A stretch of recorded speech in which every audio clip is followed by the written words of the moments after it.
தர்ம சம்ஸ்தாபனத்தின் தெய்வமான பகவான் ஸ்ரீகிருஷ்ணன் மற்றும் இந்து ஜனஜாகிருதி சமிதியின் ஊற்றுக்கண்ணாக விளங்கும் பராத்பர குரு டாக்டர் ஜெயந்த பாலாஜி அட்டவலை ஆகியோரின் சரணங்களில் நமஸ்காரம் செய்து இன்றைய சத்சங்கத்தை ஆரம்பிக்கலாம்.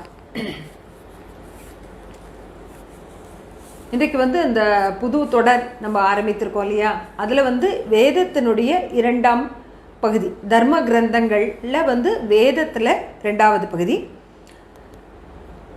வேதங்களுடைய நிர்மாணம் மற்றும் காலம் அவற்றை பற்றி நம்முடைய இதற்கு முந்தைய சத்சங்கத்தில் பார்த்தோம். இன்றைக்கு வேதங்களை நிர்மாணித்ததன் நோக்கம் என்ன, அது போன்ற பல விஷயங்களை நம்ம தெரிந்து கொள்ள இருக்கிறோம். வேதம் என்பதே ஞானம் சம்பந்தப்பட்ட விஷயம் இருந்தாலும் அதை புரிந்து கொள்வதற்கு நாம் இன்றைக்கு ஒரு முயற்சி செய்யலாம். அந்த வேதம் நிர்மாணித்ததன் நோக்கம் அதை நம்ம முதல்ல பார்க்க போகிறோம். அதில் முதலாவது, பக்தனும் பகவானும் ஒன்றே என்பது எல்லோரும் அறிந்த ஒரு வசனம். அந்த சத்திய வசனத்தை நம்ம பலமுறை கேட்டிருக்கோம். இந்த சத்தியத்தை வெளிப்படுத்துவதே வேதம். இதையே நம்ம பிரம்ம ஞானம் அப்படின்னு கூறுகிறோம். ஜீவனுக்கு அத்வைத அனுபூதியை வழங்கி நான் வேறு இறைவன் வேறு இல்லை என்ற உணர்வு, இறைவன் என்பது எனக்குள்ளேயே இருக்கக்கூடிய அந்த ஆத்மா, அப்படி ஆத்மஸ்வரூபம் என்பதை உணர வைப்பதே வேதத்தினுடைய நோக்கம். வேதங்களுடைய இன்னொரு முக்கிய நோக்கம் அந்த பிரம்மானுபவத்தை உணர்வது. அதாவது அந்த அத்வைத பரபிரமமாக இருக்கக்கூடிய அந்த பரமாத்மா, அவனே இந்த அண்ட சராச்சரங்களில் எல்லாவற்றிலும் சகலத்திலும் வியாபித்து இருக்கிறான், அவனே எல்லாவற்றிலும் வெளிப்படுகிறான் அப்படின்ற அந்த உணர்வை, அந்த பிரம்மானுபவத்தை உணர வைப்பதே வேதத்தினுடைய நோக்கம். இப்போ மற்ற எந்த ஞான மார்க்கத்தையும் அறியாதவர்கள் கூட அத்வைத்தம்னா என்ன அப்படின்ற அந்த அனுபவத்தை வழங்கச் செய்வது வேதத்தினுடைய நோக்கம். அடுத்தது நான்காவது பார்த்தோன்னா, ஆத்மா சர்வ சக்திமானான அந்த பரமேஸ்வரனுடன் ஒன்றிணைந்துள்ளது என்பதை உணர வைத்து மனிதனை சிறிது சிறிதாக பிரம்மத்தை நோக்கி பயணப்பட வைப்பது அந்த வேதத்தினுடைய நோக்கம். ஆத்மா மற்றும் பிரம்மத்தின் ஐக்கியத்தை பார்த்தோன்னா 4 வேதங்களில் 4 மகா வாக்கியங்களாக அவை கூறப்பட்டுள்ளன. அந்த 4 மகா வாக்கியங்கள் பிரக்ஞானாம் பிரம்ம, அகம் பிரம்மாஸ்மி, தத்துவமசி, அயமாத்ம பிரம்மஹ. இந்த 4மே 4 மகா வாக்கியங்கள். இவை கூறும் கூற்று என்னன்னா, ஆத்மா என்பது பிரம்மமே, அது உணர்த்துகிறது. ஒவ்வொரு வாக்கியமும் ஒருவரின் ஆத்மா மற்றும் பிரம்மத்திற்கு இடையே உள்ள அந்த ஐக்கிய உணர்வை வெளிப்படுத்துகிறது. ஆத்ம ஞானம் கிடைக்கும் பொழுது பிரம்ம ஞானமும் கிடைக்கிறது. இவை அனைத்தையும் கற்றுத்தந்து அத்தகைய ஒரு உன்னத ஞானத்தை அளிப்பதே வேதத்தினுடைய நோக்கம். அடுத்தது, பிரஜாபதி படைப்பை உருவாக்கியவர் மற்றும் அதனுடைய நலனிற்காக வேதத்தை அவர் அளித்தார். பகவான் மனிதனை படைத்தார், அதோடு மனிதனின் உலக சுகங்களுக்காக அனைத்தையும் படைத்துள்ளார். ஆனால் சத்திய யுகத்தில் நம்ம பார்த்தோன்னா அனைவருமே அந்த சோகம் பாவம், அதாவது நானே பிரம்மன் அப்படின்ற அந்த உணர்வுடன் அவர்கள் இருந்தனர். நான் இறைவனின் அம்சமே என்ற உணர்வில் அனைவருமே ஆழ்ந்திருந்தனர். பின்பு யுகங்களில் இந்த உணர்வு சிறிது சிறிதாக குறைந்து மங்கியே போய்விட்டது. இந்த நிலையில் மனிதன் தன் ஸ்வஸ்வரூபத்தை உணர வேண்டும் என்பதற்காகவும், வேதம் விதித்துள்ள எல்லைக்குள் அவன் செயல்பட வேண்டும் என்பதற்காகவும், உலக சுக்கங்களால் துக்கம் அனுபவிக்காமல் அவன் தன்னுடைய வாழ்க்கை முறையை நடைமுறைப்படுத்திக் கொள்ள வேண்டும் என்பதற்காகவும் அந்த வேத ஞானம் மனித குலத்திற்கு வழங்கப்பட்டுள்ளது.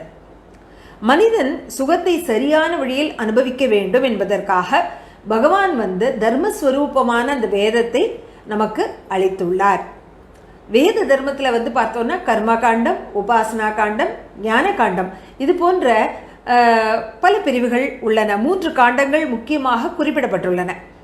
இந்த 3னுடைய உத்தேசமும் என்ன அப்படின்னு பார்த்தோன்னா, மனிதன் விஷய சுகங்களை, அதாவது உலக சுகங்களில், உலக சிற்றின்பங்களில் குறைத்து கொண்டு மனதின் சாத்வீக தன்மையை பெற்று பணிவுடன் நடந்து கொள்ள வேண்டும் அப்படின்றது தான் அதனுடைய நோக்கம். வேதத்தினுடைய இன்னொரு மகா வாக்கியம் என்னென்னா, கிருணுவந்தோ விஸ்வமாரியம் என்பது வேதத்தினுடைய வாக்கு, வேதத்தினுடைய கோஷம் அப்படின்னு கூட சொல்லலாம். இதனுடைய அர்த்தம் என்னன்னா, முழு உலகையும் ஆரியர்களாக, அதாவது நல்ல சம்ஸ்காரம் உடையவர்களாக மாற்றி அமைக்க வேண்டும் என்பதே இதனுடைய அர்த்தம். இதுவே வேதத்தினுடைய இறுதி லட்சியமும் ஆகிறது. இப்பொழுது ஆரிய என்றால் நல்ல சம்ஸ்காரம் உடையவர் என்ற அர்த்தத்தை இதிலிருந்து நாம் பெற்றோம் அப்படின்னா, வசிஷ்ட ஸ்மிருதி அப்படின்ற அந்த தார்மீக நூலிலிருந்து இது காண கிடைக்கிறது. கர்த்தவியமாச்சரன் காமமா கர்த்தவியமனாச்சரன் திஷ்டதி பிரகிருதாச்சாரே யஹ ஆரிய இதி ஸ்மிருதஹ. அதனால் பகவான் மனிதன் ஆனந்தமய வாழ்க்கையை நடத்துவதற்காக மற்றும் இறுதியில் ஈஸ்வரனை நோக்கி செல்வதற்காக வேதம் என்ற பரிபூர்ண ஞானத்தை அவர் தந்துள்ளார். இந்த ஞானமே காலப்போக்கில் எழுத்து வடிவில் தர்ம கிரந்தங்கள் ஆனது. இந்த தர்ம கிரந்தங்கள் மனிதனை மீண்டும் பகவானிடம் ஒன்றிணைய செய்யக்கூடிய வழிகாட்டுதல்களை வழங்குகின்றன. இப்போ அடுத்து ஒரு கேள்வி சுருக்கமாக வேதம் நமக்கு வழிகாட்டுதலும் வழங்குகிறது, அதோடு உத்தாரணமும் செய்கிறது, அதாவது ஆன்மீக முன்னேற்றத்தையும் நமக்கு தருகிறது. நமது வேதம் எழுத்து வடிவில் வருவதற்கு ஆயிரக்கணக்கான வருடங்கள் முன்பே அது வாய்மொழியாக ரிஷிகள் முனிவர்கள் பாரம்பரியமாக தங்களுடைய வம்சாவளியினருக்கு அளித்து அதன் மூலமாகவே பாதுகாத்து போற்றப்பட்ட ஒன்றாக இன்றைக்கும் வந்துள்ளது. அதனுடைய சிறப்பான உச்சாரணம் தான் இதற்கு காரணம். அது ஏன் அதனுடைய அந்த மூல ஸ்வரூபம் சிறிது கூட சிதையாமல் அப்படியே இவ்வளவு பல்லாயிரக்கணக்கான பல லட்சக்கணக்கான வருடங்கள் ஆகியும் அப்படியே அது வந்துள்ளதற்கு முக்கிய காரணம் அதனுடைய உச்சாரணம், அதனுடைய சந்தஸ் எல்லாமே, லயம், ஏற்ற இறக்கம், அதெல்லாம் அப்படியே பாதுகாக்கப்பட்டு வாய்மொழியாக பல்லாண்டுகளாக வந்துள்ளன, பல்லாயிரக்கணக்கான ஆண்டுகள் வந்துள்ளன. பிறகுதான் எழுத்து மூலமாக அது வர ஆரம்பித்தது. இதன் பின்னால் உள்ள அந்த சிறப்பு அதனுடைய உச்சாரணம்னு பார்த்தோம் இல்லையா, அந்த உச்சாரணம் கற்கும் வழிமுறையே ஒரு தனியான சிறப்பான வழிமுறையாகும். வேத பாராயணத்தை சிறப்பு உச்சாரணப்படி தான் செய்ய வேண்டும். அதனுடைய காரியங்களை நம்ம தெரிந்து கொள்ளலாம். அதாவது ஆயிரக்கணக்கான வருடங்கள் வெறும் வாய்மொழியாகவே வேதம் இருந்து வந்துள்ளது என்பது அவ்வளவு ஒரு அதி அற்புதமான ஒரு சிறப்பு விஷயமாக நம்ம அதை போற்ற வேண்டும். இதில் 3 முக்கிய குறிப்புகள் அதனுடைய மகத்துவத்தை குறிப்பிடுகிறது. அது எப்படி அதனுடைய மூலஸ்வரூபம் மாறாமல் சிதையாமல் வந்துள்ளது, அதற்கு 3 முக்கிய காரணங்கள். ஒன்று, மனப்பாடம் செய்யும் சிறப்பான வழிமுறை. இரண்டாவது, உச்சாரணத்தின் சிறப்பான வழிமுறை. மூன்றாவது, எழுதுவதற்கான சிறப்பான வழிமுறை. இதில் முதலாவது மனப்பாடம் செய்யக்கூடிய அந்த சிறப்பான வழிமுறை. வேத ஞானத்தை பாதுகாப்பதற்காக புராதன ரிஷி முனிவர்கள் வேதங்களை வாய்விட்டு மனப்பாடம் செய்யும் அந்த வழக்கத்தை ஏற்படுத்தினர். அதுதான் ஆரம்பித்தனர். மனப்பாடமாக சொல்வதற்கும் நீண்ட நாள் அது ஞாபகத்தில் இருப்பதற்கும் ஒரு முக்கிய சந்தம் மற்றும் வியாக்கரணம் அதை விதியாக அவர்கள் விதித்தனர். இந்த விதியை வைதிக கால ரிஷிகள் பல்வேறு வகைகளில் தந்தனர். இது பற்றிய விரிவான விளக்கங்களை நாம் வரக்கூடிய சத்சங்கங்களில் பார்க்க இருக்கிறோம். அடுத்து ஒரு சிறப்பு வேதத்தினுடைய உச்சாரணத்தினுடைய சிறப்பான வழிமுறை. வைதிக ரிஷிகள் வியாக்கரண நியமங்களின் ஆதாரத்தில் ஒரு விஷயத்தை உறுதி செய்தனர்.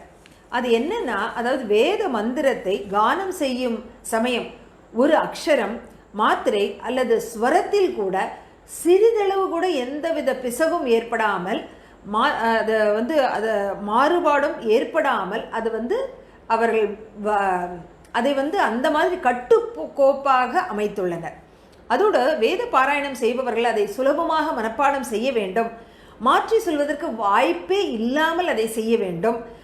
அது எப்படி அவர்கள் செய்தார்கள் அப்படின்னு பார்த்தோன்னா, அது சொல்லும் பொழுது ஏதாவது ஒரு மாற்றம் ஏற்பட்டதுன்னா அந்த ஆரம்பத்திலிருந்து இறுதி வரை அந்த முழு சந்தமுமே வந்து மாறுபடும். அதனால் வந்து அவர்களால் மாற்றி சொல்லவே முடியாது அப்படின்ற ஒரு நிலையை அவர்கள் வந்து ஏற்படுத்தினார். ஆனால் அதனால் யார் இந்த சந்தத்தை மனப்பாடம் செய்துள்ளார்களோ அவர்களுக்கு வந்து அந்த முன் அத்தியாய சூத்திரம் சொல்லும் பொழுதே அடுத்த சூத்திரம் தானாகவே வந்து கோர்த்து கொண்டு அவர்களால் சொல்ல உச்சாரணம் செய்ய முடிகிறது. இதில் வந்து வேத பாராயணத்தில் லவலேசம் கூட, அதாவது சிறிதளவு கடுகு திணை மாத்திரை அளவு கூட வந்து மாற்றம் ஏற்படக்கூடாது என்பதற்காக சந்தத்துடன் கூட 2, 3, 4 பதங்கள் ஆகியவற்றை வந்து முன்பின் முரணாக வந்து உச்சரித்து கோர்த்து உச்சரித்து அது போன்று அவர்கள் வந்து செய்யும் வழக்கம் அதில் வந்து வந்துள்ளது. ரிஷிகளின் வாய்மொழியாக வந்துள்ள இந்த ஈஸ்வரிய சப்தங்கள் வந்து கவிதை நயத்தோடு கூடிய சந்தம் மிகுந்ததாக உள்ளன. எதுவுமே நம்ம வந்து மனப்பாடம் பண்ணணும்னா அது வந்து பாட்டாக ஒரு சந்தத்தோடு நம்ம வந்து லயத்தோடு சந்தத்தோடு அதை வந்து சொல்லி பார்க்கும் பொழுது மிக விரைவில் நம்மளால் மனப்பாடம் உருப்போட முடிகிறது. அதே போல தான் அந்த வேத மந்திரங்களும் அந்த சந்தஸ் அந்த ஏற்ற இறக்கத்தோடு அந்த லயத்தோடு அது வந்து சொல்லப்படுகிறது, கானமாக இசைக்கப்படுகிறது. அப்போது வந்து அது வந்து விரைவில் மனப்பாடம் ஆகிறது. அடுத்து 3வது வந்து எழுதுவதற்கான சிறப்பான வழிமுறை. இதில் வந்து அந்த வேத பாராயணத்தில் பாடபேதம் கூடாது என்பதற்காக அவர்கள் வந்து பாராயணம் செய்யும் ஸ்வரம் எப்படி இருக்க வேண்டும் அதையும் வந்து நிர்ணயம் செய்தார்கள். அதை எப்படி எழுதி வைத்தனர் அப்படின்னா 3 விதங்களில் உத்தாத்த, ஸ்வரீய, அனுதாத்த அப்படின்னு. உத்தாத்த அப்படின்னா உயர் ஸ்வரத்தில் சொல்ல வேண்டிய சப்தங்கள். ஸ்வரீய அப்படின்னா சாதாரண குரலில் சொல்லக்கூடிய சப்தங்கள். அனுதாத்த அப்படின்னா தாழ் ஸ்வரத்தில் சொல்லக்கூடிய சப்தங்கள். அதனால் அந்த ஏற்ற இறக்கம் மிக துல்லியமாக எழுதி வைக்கப்பட்டது. இதன் மூலமாக இதுபோன்று உச்சாரத்தின் துவனியை தீர்மானித்து அதன்படி பாரதியவாசிகள் இன்று வரை அந்த வேதத்தினுடைய மூல ஸ்வரத்தை வந்து பாதுகாத்து வந்துள்ளனர். இந்த எழுதும் முறை பற்றியும் நாம் வரக்கூடிய பாகங்களில் வந்து விரிவாக காண இருக்கிறோம். வேத மந்திரங்களில் ஒரு சிறப்பு வழியில் உச்சரிக்கும் வழிமுறையை பற்றி நாம் வந்து இன்றைக்கு தெரிந்து கொள்ளலாம். வேத மந்திரங்கள் பல்வேறு வகைகளில் வந்து உச்சரிக்கப்படுகின்றன. முக்கியமாக வாக்கிய, பதம், கிரம, ஜட்டா, மாலா, சிகா, ரேகா, துவஜ, தண்ட, ரத மற்றும் கனம் இவை அனைத்தும் ஒரு வைதிக மந்திர சப்தங்களை பல்வேறு கிரமங்களில் பாராயணம் செய்யும் பல்வேறு வழிமுறைகள் ஆகும், பல்வேறு விதிமுறைகள். இந்த விதமான வழிமுறைகளை கிரகித்து பாராயணம் செய்பவர்களை வந்து ஜட்டாபாடி, மாலாபாடி, சிகாபாடி, கனபாடிகள் அப்படின்னு கூறும் வழக்கம். உதாரணத்திற்கு கிரம பாடத்திலும் ஜட்டா பாடத்திலும் மந்திர சப்தங்களை 1, 2, 2, 3, 3, 4 அப்படின்னு கோர்த்து சொல்லும் பழக்கம் உள்ளது. அதாவது 1, 2, 2, 3, 3, 4 அந்த மாதிரி அது வந்து சொல்லக்கூடிய வழிமுறை. இதன் மூலம் அந்த மந்திரத்தை மறப்பதற்கோ அல்லது வேறு ஏதாவது ஒரு அக்ஷரத்தை நடுவே பூத்துவதற்கோ இடமே இல்லாமல் போகிறது. இதை போன்றே சிகா பாடத்தில் பார்த்தோன்னா 3 சப்தங்கள் கோர்க்கப்பட்டு வரும். அதாவது 1, 2, 3, 2, 3, 4, 3, 4, 5 அந்த மாதிரியான 3 சப்தங்கள் கோர்த்து முன்பின் சொல்லப்படும் வழக்கம். அடுத்து 2வது மிக முக்கியமான ஒரு விஷயம் வந்து வேத உச்சாரணத்தில் கன பாராயண வழிமுறை. இந்த வழிமுறைப்படி வேதம் ஓதுவது மற்ற எல்லா வழிகளை காட்டிலும் மிகவும் கடினமானது. யார் மந்திர கானத்தின் உச்ச நிலையான கன பாடத்தை கற்றவரோ அவரையே வந்து நம்ம கனபாடிகள் அப்படின்னு சொல்லும் வழக்கம் உள்ளது. அதற்கு அந்த கனபாடிகள் ஆவதற்கு அவர் வந்து குருவிடம் குறைந்தபட்சம் 24 வருடங்கள் தொடர்ந்து பாடம் கற்க வேண்டும். அப்பொழுதுதான் அவ்வளவு ஒரு கடினமான அந்த பாடத்தை அவர்கள் கனபாடிகளாக ஆக முடியும். அதனால் ஆசேத்து ஹிமாச்சலம், அதாவது ஹிமாச்சலத்திலிருந்து தென் கன்னியாகுமரி முனை வரைக்கும் இந்த பாரதத்தினுடைய விசால பூபாகத்தில் பல்லாயிரக்கணக்கான வருடங்கள் வேதம் எப்படி இருந்ததோ அதே போன்ற அந்த நிலை சிறிதும் மாறாமல் பிறழாமல் இன்றும் இருந்து வருகிறது. அதற்கு இதெல்லாம் வந்து முக்கிய காரணங்களாக அமைகின்றன. கனபாடத்தில் வந்து 4 பேதங்கள் உள்ளன. இதில் வந்து மந்திர சப்தத்தின் மூல கிரமத்தில் விசேஷமான முறையில் முன்னும் பின்னும் பின்னி பின்னி கோர்த்து அவை வந்து கூறப்படுகின்றன. இதில் வந்து பார்த்தோன்னா இன்னொரு சுவாரஸ்யமான விஷயம், கணிதப்படி அந்த எண்ணிக்கை கிரமம் அதெல்லாம் வந்து அதனுடைய எண்ணிக்கைகளும் வந்து அதன்படியாகவும் இந்த கிரமப்பாடம் வந்து சொல்லப்படுகிறது.